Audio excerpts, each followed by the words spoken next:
యెహోవా మోషేతో ఇట్లనెను, ఫరో మీదికి ఐగుప్తు మీదికి ఇంకొక తెగులు రప్పించేదను. అటు తర్వాత అతడు ఇక నుండి మిమ్మను పోనిచ్చును. సో దేవుడు అంటున్నాడు మోషేకి, నేను మళ్ళొక ప్లగ్ తీసుకొస్తాను. I bring one other plug so that he will leave you. అతను మిమ్మల్ని వదిలేస్తాడు అని చెప్తున్నాడు ఇక్కడ. సో చూద్దాం, కంటిన్యూ చేద్దాం. ఓకే,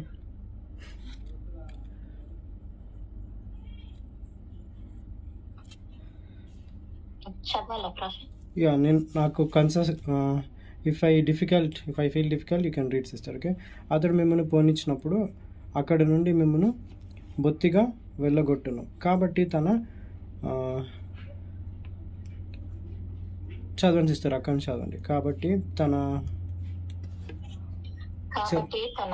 చెలికాని యొద్ద ప్రతి పురుషుడును, చెలికత్త యొద్ద ప్రతి స్త్రీయును వెండి నగలను, బంగారు నగలను అడిగి తీసుకొనుడని ప్రజలతో చెప్పుము. ఓకే, యెహోవా ప్రజల యందున ఐగుప్తీయులకు కటాక్షము కలుగజేసెను.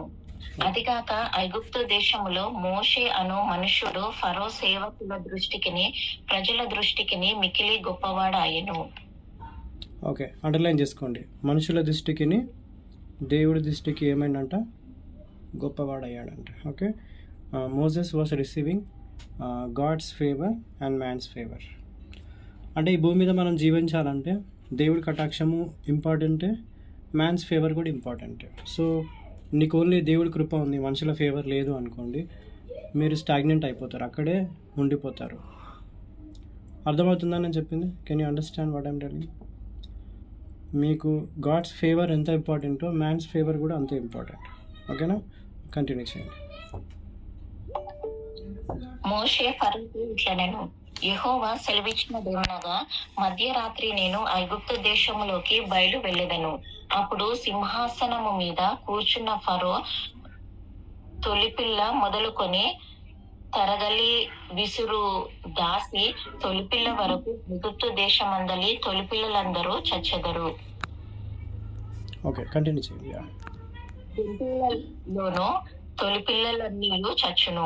అప్పుడు ఐగుప్తు దేశమంతటా మహా ఘోష పుట్టును. అట్టే ఘోష అంతకు ముందు పుట్టలేదు, అట్టిది ఇక మీదట పుట్టదు. యెహోవా ఐగుప్తీయులను ఇశ్రాయేలీయులను వేరుపరచునని మీకు తెలియబడినట్లు మనుషుల మీద గాని జంతువుల మీద గాని ఇశ్రాయేలీయులలో ఎవరి మీదనైనను ఒక కుక్కయు తన నాలుక ఆడించదు. అప్పుడు నీ సేవకులైన వీరందరూ నా యొద్దకు వచ్చి నాకు నమస్కారము చేసి, నీవును నిన్ను ఆశ్రయించి ఉన్న ఈ ప్రజలందరూ బయలు వెళ్ళుడని చెప్పుదురు. ఆ తర్వాత నేను వెళ్ళుదునెను. మోషే అలాగూ చెప్పి ఫరో యొద్ద నుండి అత్యాగ్రహముతో వెళ్ళిపోయెను. అప్పుడు యెహోవా ఐగుప్తు దేశంలో నా మహత్కార్యములు విస్తారమగునట్లు ఫరో మీ మాట వినడని మోషేతో చెప్పెను. మోషే అహరోనులు ఫరో ఎదుట ఈ మహత్కార్యములను చేసిరి. అయినను యెహోవా ఫరో హృదయమును కఠినపరపగా అతడు తన దేశములో నుండి ఇశ్రాయేలీయులను పోనీయడాయెను. సో ఇక్కడ ఒక మాట అండర్లైన్ చేసుకోండి. ఇక్కడ ఏమంటున్నాడంటే దేవుడు మీకును అన్యజనులకు ఏం చేస్తాడంట? వేరుపరుస్తాడంట. Will put difference, you are my people అని చెప్పేసి. చదువుకున్నామా లేదా ఇంతమంది మనం? ఏ వర్స్లో ఉంది అది?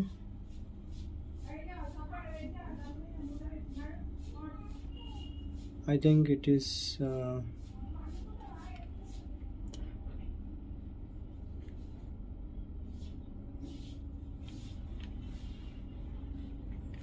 4 నుంచి. ఇక్కడ కటాక్షం అని ఉంది కదా, ఇది అండర్లైన్ చేసుకోండి మీరు. 11:3 7th వర్స్. యా,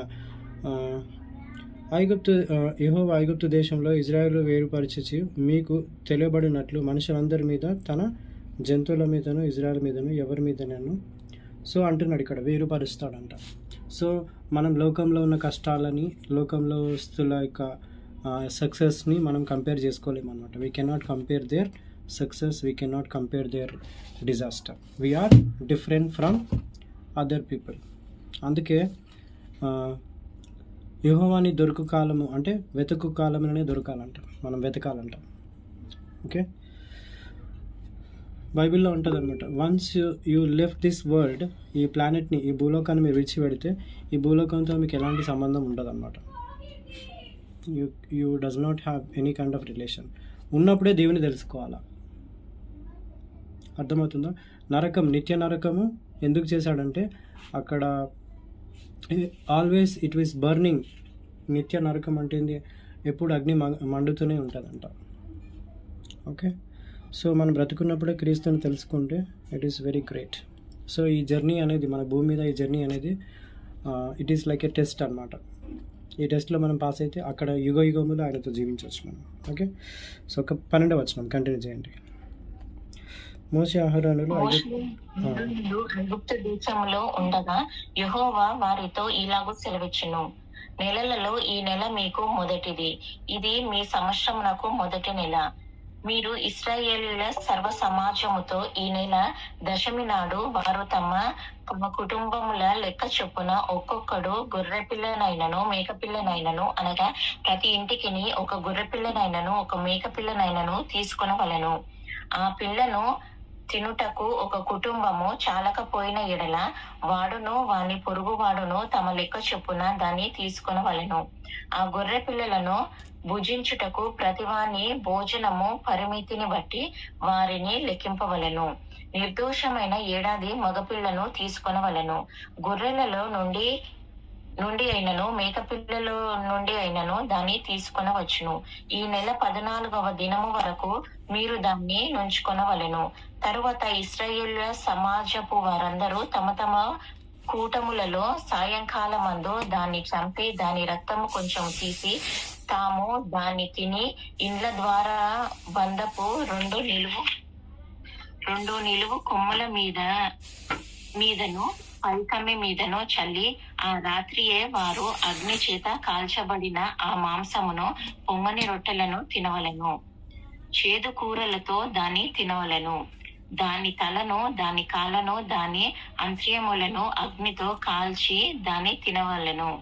దానిలో ఉడకనిదైనను నీళ్లతో వండబడినదైనను తినకూడదు. ఉదయకాలము వరకు దానిలోనిదేదియూ మిగిలింపకూడదు. ఉదయకాలము వరకు దానిలో మిగిలినది అగ్నితో కాల్చివేయవలెను. మీరు దానిని తినవలసిన విధమేమనగా, మీ నడుము కట్టుకొని మీ చెప్పులు తొడుక్కొని మీ కర్రలు చేత పట్టుకొని త్వరపడుచు దాన్ని తినవలెను. అది యెహోవాకు పస్కా బలి. రాత్రి నేను ఐగుప్తు దేశమందు సంచరించి ఐగుప్తు దేశమందలి మనుషులలోనే గాని జంతువులలోనే గాని తొలి సంతతియు హతము చేసి ఐగుప్తు దేవతలందరికీ తీర్పు తీర్చెదను. నేను యెహోవాను. అండర్లైన్ చేసుకోండి, everybody underline this word. 12 exodus chapter 12 verse 12.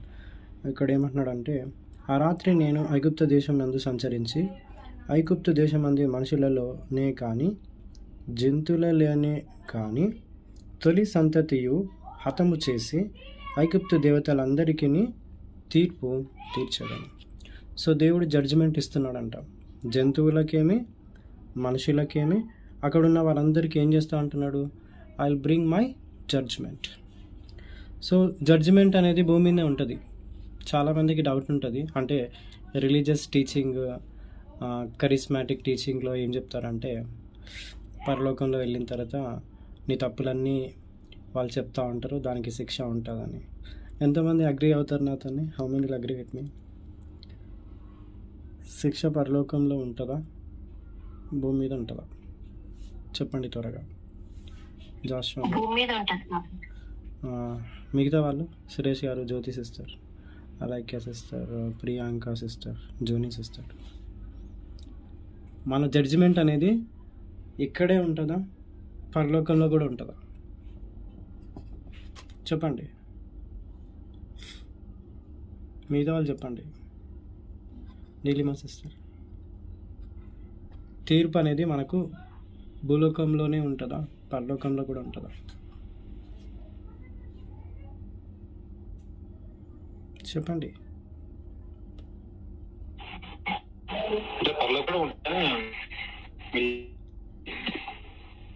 పరలోకంలో కూడా ఉంటుంది అంటారా? ఓకే. ఇంకా మిగతా వాళ్ళు?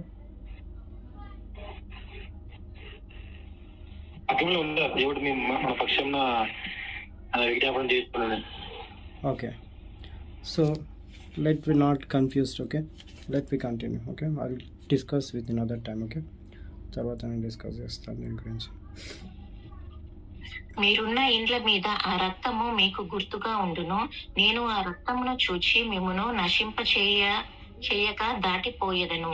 నేను ఐగుప్తు దేశమును పాడు చేయుచుండగా మిమ్మును సంహరించుటకు తెగులు మీ మీదికి రాదు. కాబట్టి ఈ దినము మీకు ఆ జ్ఞాపకార్థమగును. మీరు యెహోవాకు పండుగగా దాన్ని ఆచరింపవలెను. తరతరములు నిత్యమైన కట్టడగా దాన్ని ఆచరింపవలెను. 7 దినములు పులియని రొట్టెలను తినవలెను. మొదటి దినమున మీ ఇండ్లలో నుండి పొంగినది పారవేయవలెను. మొదటి దినము మొదలుకొని 7వ దినము వరకు పులిసిన దానిని తిను ప్రతి మనుష్యుడు ఇశ్రాయేలీయులలో నుండి కొట్టివేయబడును. ఆ మొదటి దినమున మీరు పరిశుద్ధ సంఘముగాను 7వ దినమున పరిశుద్ధ సంఘముగాను కూడుకొనవలెను. అండర్లైన్ చేసుకోండి, అందరి మాట అండర్లైన్ చేసుకోండి. 7వ దినమున మొదటి దినమున ఏం చేయాలంట? పరిశుద్ధ సంఘముగా కూడుకోవాలంట. సో ప్రజలందరినీ దేవుడు ఎలాగా చూస్తున్నాడు? సంఘముగా. సంఘం అంటే ఎవరు చెప్పండి? చర్చ్ అంటే ఎవరు చెప్పండి? వధువు అంటే ఎవరు చెప్పండి? వధువు అంటే ఎవరు? వరుడు అంటే జీసస్ క్రైస్ట్. వధువు ఎవరు మరి? సంఘము మనమే ప్రాఫిట్. ఓకే. సో దేవుడు ఇక్కడ సంఘంతో మాట్లాడుతున్నాడు. సో మనమందరము బాడీ ఆఫ్ క్రైస్ట్. మన డిఫరెన్సియేషన్స్ ఉండొచ్చు, high class, middle class, low caste, ఆ క్యాస్ట్, ఈ క్యాస్ట్, ఏదో ఒకటి ఉంటుంది భూమి మీద. But we are the body of Christ అంట. మనమందరము ఆయనకి అవయములంట. ఆయన సంఘానికి శిరస్సు అయి ఉన్నాడు. He is a head of the church. ఎవరు? Jesus Christ. ఓకే, కంటిన్యూ చేయండి. యా. ఆ దినముల యందు ప్రతివాడు తినవలసినది మాత్రమే మీరు సిద్ధపరచవచ్చెను. అదియుగాక మరి ఏ పనియో చేయకూడదు. పులియని రొట్టెల పండుగగాను మీరు ఆచరింపవలెను. ఈ దినమందే నేను మీ సమూహములను ఐగుప్తు దేశంలో నుండి వెలుపలికి రప్పించితిని గనుక మీరు మీ తరతరములన్నిటిలో ఈ దినము ఆచరింపవలెను. ఇది మీకు నిత్యమైన కట్టడగా ఉండును. మొదటి నెల 14వ దినమున సాయంకాలము మొదలుకొని ఆ నెల 21వ దినమున సాయంకాలము వరకు మీరు పులియని రొట్టెలను తినవలెను. 7 దినములు మీ ఇండ్లలో పొంగనిదేదియు ఉండకూడదు. పులిసిన దానిని తినువాడు అన్యుడే గాని దేశంలో పుట్టినవాడే గాని ఇశ్రాయేలీయుల సమాజములో నుండక కొట్టివేయబడును. మీరు పులిసిన దేదియు తినక మీ నివాసములన్నిటిలోనూ పులియని వాటినే తినవలెనని చెప్పుమనెను.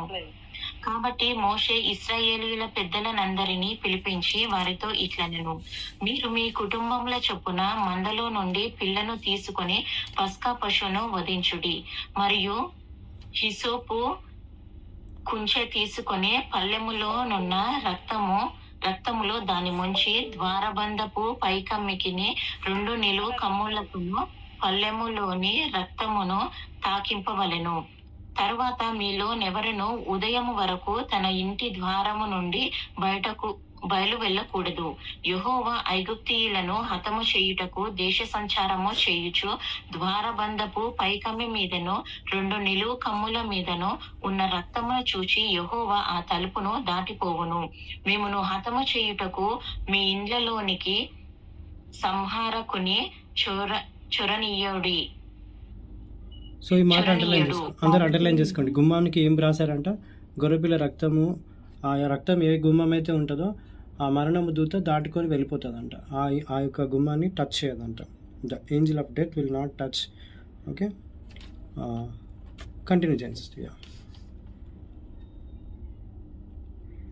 ద్వారబంధపు పైకమ్మి మీదను 2 నిలువు కమ్ముల మీదను ఉన్న రక్తమును చూచి యెహోవా ఆ తలుపును దాటిపోవును. మేము హతము చేయుటకు ఈ ఇండ్లలోనికి సంహారకుని చొరనీయడు. కాబట్టి మీరు నిరంతరము మీకును మీ కుమారులకును దీనిని కట్టడగా ఆచరింపవలెను. యెహోవా తాను సెలవిచ్చినట్లు మీకిచ్చుచున్న దేశమందు మీరు ప్రవేశించిన తరువాత మీరు దీన్ని ఆచరింపవలెను. మరియు మీ కుమారులు మీరు ఆచరించు ఈ ఆచారం ఏమిటని మిమ్మల్ని అడుగునప్పుడు మీరు ఇది యెహోవా పస్కా బలి. ఆయన ఐగుప్తీయులను హతము చేయుచు మన ఇండ్లను కాచినప్పుడు ఆయన ఐగుప్తులోనున్న ఇశ్రాయేలీయుల ఇండ్లను విడిచిపెట్టెను అనవలెనని చెప్పెను. అప్పుడు ప్రజలు తలలు వంచి నమస్కారము చేసిరి. అప్పుడు ఇశ్రాయేలీయులు వెళ్లి అలాగు చేసిరి. యెహోవా మోషే అహరోనులకు ఆజ్ఞాపించినట్లే చేసిరి. ఆమేన్. అర్ధరాత్రి కంటిన్యూ చేయండి. అర్ధరాత్రి వేళ జరిగినదేమనగా, సింహాసనము మీద కూర్చున్న ఫరో మొదలుకొని చెరసాలలోనున్న ఖైదీ యొక్క తొలిపిల్ల వరకు ఐగుప్తు దేశమందలి తొలిపిల్లలందరినీ, పశువుల తొలిపిల్లలనన్నిటినీ యెహోవా హతము చేసెను. ఆ రాత్రి ఫరోయు అతని సేవకులందరూ ఐగుప్తీయులందరూ లేచినప్పుడు శవము లేని ఇండ్లు ఒకటైనను లేకపోయినందున ఐగుప్తులో మహాఘోష పుట్టెను. ఓకే. ఆ రాత్రి వేళ ఫరో మోషే అహరోనులను పిలిపించి వారితో, మీరును ఇశ్రాయేలీయులను లేచి నా ప్రజల మధ్య నుండి బయలువెళ్ళుడి. మీరు చెప్పినట్లు పోయి యెహోవాను సేవించుడి. మీరు చెప్పినట్లు మీ మందలను మీ పశువులను తీసుకొని పోవుడి. నన్ను దీవించుడని చెప్పెను.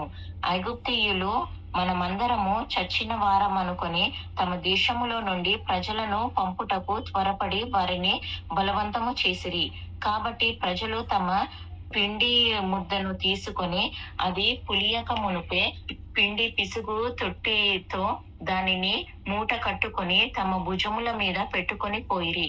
ఇశ్రాయేలీయులు మోషే మాట చొప్పున చేసి ఐగుప్తీయుల యొద్ద వెండి నగలను, బంగారు నగలను, వస్త్రములను అడిగి తీసుకొనిరి. యెహోవా ప్రజల ఎడల ఐగుప్తీయులకు కటాక్షము కలగజేసెను గనుక వారు వారికి కావలసిన వాటిని ఇచ్చిరి. అట్లు వారు ఐగుప్తీయులను దోచుకొనిరి.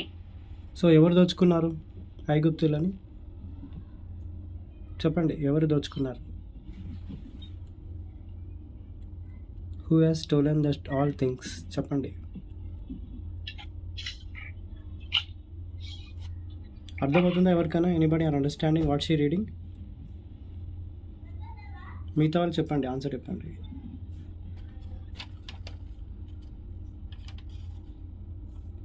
ఇజ్రాయెల్ ప్రజలు ఏం చేశారు? ఐగుప్తులో ఉన్న వాళ్ళందరి దగ్గర వాళ్ళకున్న ఆ వెండి బంగారంలో అన్నిటినీ వాళ్ళు దే హ్యావ్ స్టోలెన్ అనమాట. ఓకే, వాళ్ళు జయించారనమాట. వాళ్ళని ఓడించి వాళ్ళని కటాక్షము చేత దేవుడు తీసుకొచ్చాడు. Okay, God has bring from favour. చూడండి, యెహోవా ప్రజల ఎడల ఐగుప్తుల కటాక్షము కలగజేసి కనుక వారికి కావాల్సిన వాటిని ఇచ్చిరి.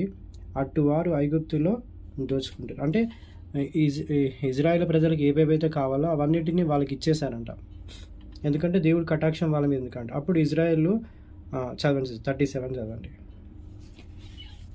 అప్పుడు ఇశ్రాయేలీయులు రామాసేను నుండి సుల్కోతుకు ప్రయాణమైపోయిరి. వారు పిల్లలు గాక కల్బలము 6,00,000 వీరులు, అనేకులైన అన్యజనులు సమూహమును, గొర్రెలు, ఎద్దులు మొదలైన పశువులు గొప్ప మందయ్యును వారితో కూడా బయలుదేరెను.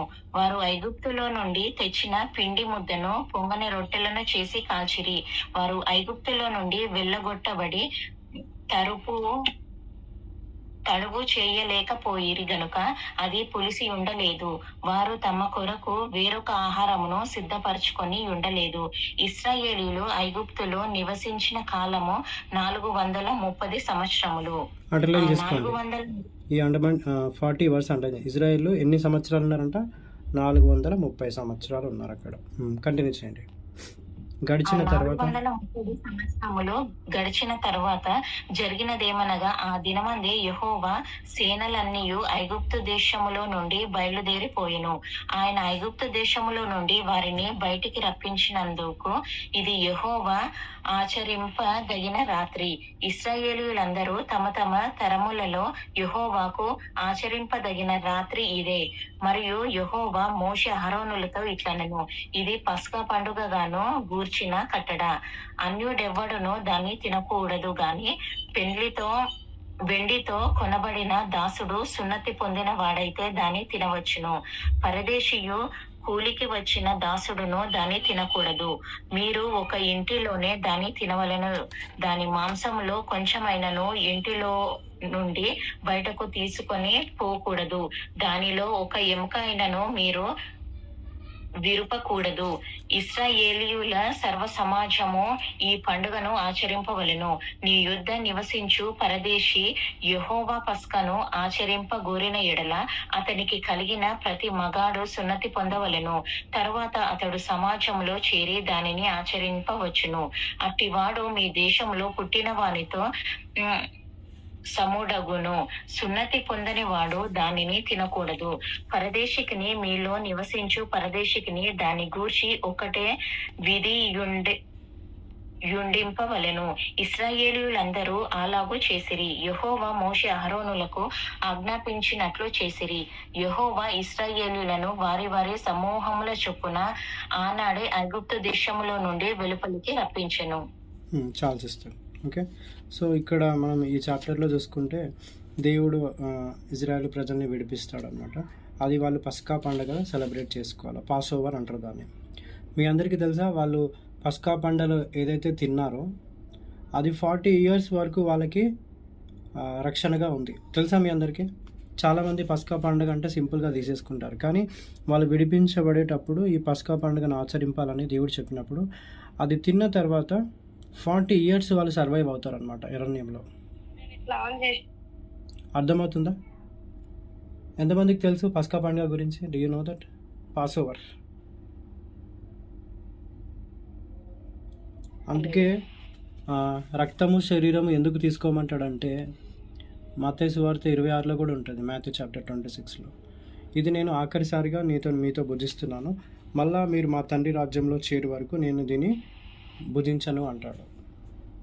So Passover is celebration అనమాట. యేసయ్య రక్తము శరీరం తీసుకోవడం అంటే ఏంటంటే we're celebrating his death and resurrection. అందరు చెప్పండి, పస్కా పండుగకి మెయిన్ ఇంటెన్షన్ ఏంటి అంటే, God intention, they are celebrating slavery to the kings. వాళ్ళు బానిసత్వంలో నుంచి విడిపించబడుతున్నారు కాబట్టి ఇది మీరు పస్కా పండుగగా చేసుకోవాలని దేవుడు వాళ్ళకి పెట్టిన నియమం అది. Okay, it's a commandment from God. అర్థమైందా మీ అందరికీ పాస్ ఓవర్ గురించి? Pass over is nothing but blood and body. ఈ న్యూ టెస్టిమెంట్లో, ఈ కొత్త నిబంధనలో యేసయ్య రక్తము శరీరమే మనకి పాస్ ఓవర్ లాంటిది అనమాట. When you partake you will never get sick once again. అర్థమవుతుందా? ఎంతమందికి అర్థమవుతుంది? How many are understanding? After you eating that you will never get sick. ఇది తిన్న తర్వాత వాళ్ళు 40 years వరకు అరణ్యంలో సర్వైవ్ అయ్యారు తెలుసా, last Passover. So Passover is very powerful అనమాట. It is a great celebration. Okay, it's a great festival అనమాట పాస్ ఓవర్ అనేది.